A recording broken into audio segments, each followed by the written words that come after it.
Tiger মুরগি আসলে কতদিন ডিম দেয় বা আমি কতদিন পর্যন্ত সঠিকভাবে পাইলাম। তো এই বিষয়গুলো আসলে অনেকে আসলে ভিডিও খুঁজেন কিন্তু পান না। মুরগি পালন করলে কি লাভবান হওয়া যাবে কি না, আসলে টাইগার মুরগি ডিমের জন্য সেরা নাকি মাংসের জন্য সেরা, আপনারা কি দিয়ে শুরু করলে আপনারা ভালো কিছু করতে পারবেন, এই বিষয়গুলো অনেকেই জানতে চান। এইগুলো আসলে ওইভাবে ক্লিয়ার ভাবে কেউ বলে না বা দেখায় না। আসলে ফার্মের অবস্থা একেবারে কাহিল বানাই ফেলছে। এই দেখেন এখানে কত বড় একটা গর্ত। তো এরা পিছন পিছন দৌড় পারতেছে, এটার কারণ হচ্ছে এদের খাবার দেওয়ার সময় হয়ে গেছে, আবার পরিমাণ কমাই দিতেছে এদেরকে। আসসালামু আলাইকুম, আশা করি সবাই অনেক ভালো আছেন। আলহামদুলিল্লাহ, আল্লাহর রহমতে আমি অনেক ভালো আছি। তো দেখতে পারতেছেন আমার দেশি মুরগির বাচ্চাগুলা, এখান থেকে 100 বাচ্চা ডেলিভারি করে দিছিলাম। তো আজকে দেশি মুরগির কোনো কিছুই দেখাবো না, আর ফার্মের অবস্থা খুবই খারাপ। অনেকে জানতে চাইছেন যে আমার প্যারেন্টস যে টাইগার মুরগিগুলো, ওইগুলোর কি আপডেট, কি বিক্রি করে দিছি কিনা, বা দেখাইতেছি না কেন, বা কি পরিমাণ ডিম পারতেছে, এই বিষয়গুলো অনেকে জানতে চাইছেন। তো আজকে ভাবলাম যে এই বিষয়টা আপনাদেরকে দেখাবো। আর দেখেন দেশি মুরগি পালন করলে অবস্থা কি করে। এখানে কত বড় একটা গর্ত, আরো যদি দেখাই আপনারা বুঝতে পারবেন। আসলে ফার্মের অবস্থা একেবারে কাহিল বানাই ফেলছে। এই দেখেন এখানে কত বড় একটা গর্ত। তো এরা পিছন পিছন দৌড় পারতেছে, এটার কারণ হচ্ছে এদের খাবার দেওয়ার সময় হয়ে গেছে, আবার পরিমাণ কমাই দিতেছে এদেরকে। তো এগুলো আসলে এখান থেকে 50টা বাচ্চা হচ্ছে এক ভাইয়ের অর্ডার আছে, আর বাকিগুলো ঈদের সামনে আমি বিক্রি করব। তো দেখেন পিছন পিছন কতটা দৌড়াদৌড়ি করতেছে।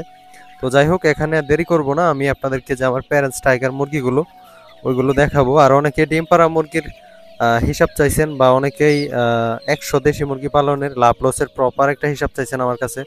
এগুলো ধারাবাহিকভাবে পর্যায়ক্রমে সবকিছু আস্তে আস্তে দেখাবো। আশা করি ভিডিওগুলো ধৈর্য সহকারে দেখবেন। আশা করি অনেক কিছু জানতে পারবেন, শিখতে পারবেন। আর আরেকটা বিষয় হচ্ছে, অনেকেই এইটাও জানতে চাইছেন যে দেশি মুরগির ঠোঁট সেকা দেওয়ার বিষয়টা। এটা অনেক গুরুত্বপূর্ণ একটা বিষয়, এটা অনেকে দেখতে চাইছেন। তো আমি চেষ্টা করব পার্ট বাই পার্ট সবগুলো বিষয়ই দেখানোর জন্য। আর দেশি মুরগিগুলোর কিন্তু মোরগগুলোর বিশেষ করে কালার অনেক সুন্দর হয়েছে, দেখতেই পারতেছেন আপনারা। তো এখান থেকে এখন বেরিয়ে যাব, গন্তব্য হচ্ছে আমাদের প্যারেন্টস মুরগি। চলেন যাওয়া যাক।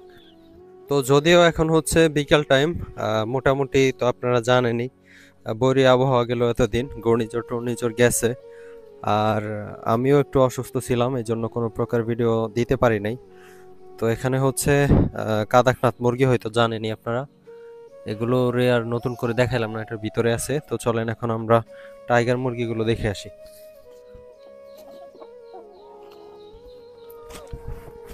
তো এই হচ্ছে আমার টাইগার মুরগিগুলো। সর্বশেষ বিকেলবেলা আরো 2টা ডিম পাইলাম, এদিকে দেখতে পারতেছেন আর 2টা ডিম দেখা যাচ্ছে। তো অনেকে আমারে জিজ্ঞেস করছেন যে ভাই টাইগার মুরগি দেখান না কেন, বা মুরগিগুলোকে বিক্রি করে দিছেন নাকি, ভিডিও কোনো প্রকার দিতেছেন না, কোনো প্রকার আপডেটও নাই। তো এই বিষয়গুলো অনেকে জানতে চাইছেন। তো আসলে আজকে প্রায় অনেক দিনই হয়ে গেল, কিন্তু কোনো প্রকার এই বড় টাইগার মুরগিগুলোর আমি কোনো প্রকার আপডেট দিতেছি না। তো ইতিমধ্যে আসলে খেয়াল করলাম যে ফার্মের অবস্থাও কাহিল, অনেক কিছু ভাঙ্গা টাঙ্গা গেছে, এই পালা ভাঙ্গা গেছে এই দেহের নিচের দিক দিয়ে। আর এদিকে কত বড় গর্ত করছে। আর ডিম পাড়া মুরগি আসলে গর্ত করে, এটাই স্বাভাবিক। যদিও ডিম পাড়ার জন্য আমি এখানে একটা জায়গা তৈরি করে দিছি। আর মোরগের ওজনগুলো অনেকে জানতে চাইছেন। এই মোরগটার ওজন আছে 5 কেজি, লাল মোরগটার। আর ওইটার হালকা একটু কম আছে, কিন্তু এরা প্রচুর মারামারি করে। আর এখন একটা জিনিস আমি লক্ষ্য করতেছি, সেটা হচ্ছে দেখেন, মানে মাথার মধ্যে কিন্তু পালক কম, এদের শরীরে পালক অনেকটা কমে গেছে, যেহেতু বয়স মোটামুটি হয়েছে ভালোই। আহ, বয়সের তুলনায় শরীরে পালক কমবে, এটাই স্বাভাবিক। তো মনে হয় না যে মুরগিগুলো বেশি দিন আর ডিম নিতে পারবো, কারণ টাইগার মুরগি আসলে কত দিন ডিম দেয় বা আমি কত দিন পর্যন্ত সঠিকভাবে পাইলাম। তো এই বিষয়গুলো আসলে অনেকে আসলে ভিডিও খুঁজেন কিন্তু পান না। তো সঠিক হিসাব বা টাইগার মুরগি কি আদৌ ডিম পাড়া মুরগি পালন করলে কি লাভবান হওয়া যাবে কি না, আসলে টাইগার মুরগি ডিমের জন্য সেরা নাকি মাংসের জন্য সেরা, এই বিষয়গুলো অনেকেই জানতে চান। বা আপনারা কি দিয়ে শুরু করলে আপনারা ভালো কিছু করতে পারবেন। তো এইগুলো আসলে ওইভাবে ক্লিয়ার ভাবে কেউ বলে না বা দেখায় না।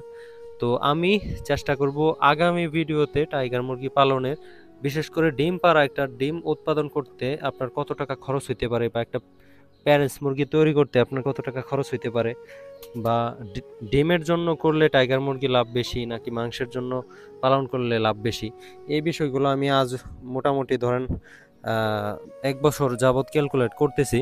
তো মোটামুটি আমার একটা ধারণা হয়েছে। তো আমি একটা ভিডিও আপলোড করছিলাম 100 টাইগার মুরগির লাভ লসের হিসাব সম্পর্কে। ভিডিওটা আপনারা অনেক পছন্দ করছেন। আমার এই চ্যানেলে সর্বোচ্চ ভিউ অর্জন করা ভিডিও হচ্ছে এইটাই।